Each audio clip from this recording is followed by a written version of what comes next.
পাকিস্তানের ব্যর্থতার গল্পটা তো আমরা শুনলাম, রমিজ রাজা কেমন মন্তব্য করেছেন। অন্যদিকে আলোচনা বা চর্চা অনেক বেশি মাত্রায় হচ্ছে বাংলাদেশের সাম্প্রতিক সময় টেস্ট ম্যাচ ক্রিকেটের ডমিনেশনের জায়গাটা নিয়ে।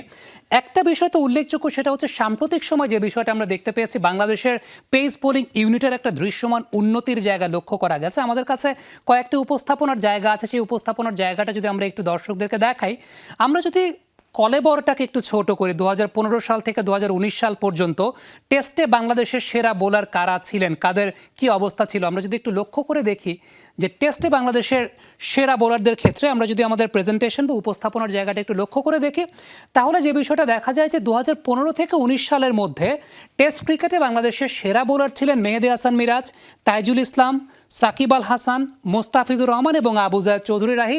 এখানে একটা বিষয় লক্ষণীয়, সেটা হচ্ছে শুরুর তিনজনই কিন্তু স্পিন বোলার, অর্থাৎ 5 জনের মধ্যে 3 জন স্পিন বোলার ছিলেন সেই সময়টাতে, যেটা একটা উল্লেখযোগ্য ব্যাপার। তবে আপনি যদি সর্বশেষ 3 বছরের পরিসংখ্যানটা লক্ষ্য করেন, আমরা যদি পরের পরিসংখ্যানের পাতাটাতে যাই 2024 থেকে 2026 সাল পর্যন্ত, সেই জায়গাটাতে একটা খুব উল্লেখযোগ্য পরিবর্তনের জায়গা শেষের এই 3টা জায়গাতে হাসান মাহমুদ, নাহিদ রানা, তাসকিন আহমেদ, অর্থাৎ তিনজন পেস বোলার কিন্তু সর্বশেষ 3 বছরে বা সর্বশেষ 2 বছরে বাংলাদেশের টেস্ট ক্রিকেটে ডমিনেটিং পর্যায়ে এসেছেন। বিশেষ করে তাসকিন আহমেদের গড়ের জায়গাটা যদি আমরা বলি, তাহলে রান প্রতি উইকেট টেকিংয়ের যে হারটা, সেটা অন্য সবার চাইতে বেশি। তার মানে একটা বিষয় কিন্তু বোঝা যাচ্ছে যে বাংলাদেশের সাম্প্রতিক সময়ে টেস্ট উন্নতির পেছনে পেস বোলারদের যে চমৎকার আগ্রাসন এবং পেস বোলারদের উন্নতির জায়গা, সেটাই কিন্তু অনেক গুরুত্বপূর্ণ।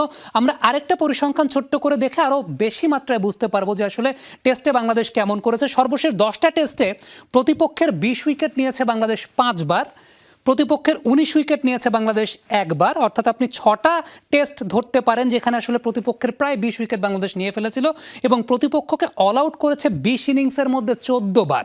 সুতরাং এটাই কিন্তু সবচেয়ে ইম্পর্টেন্ট ব্যাপার যে বাংলাদেশের সাম্প্রতিক সময়ে টেস্ট ম্যাচ ক্রিকেটে উন্নতির ধারাবাহিকতার জায়গাটা কেমনভাবে আমরা দেখতে পেয়েছি, এবং এক্ষেত্রে পেস বোলারদের আগ্রাসন বা পেস বোলারদের ডমিনেশনটা খুব গুরুত্বপূর্ণ একটা ব্যাপার।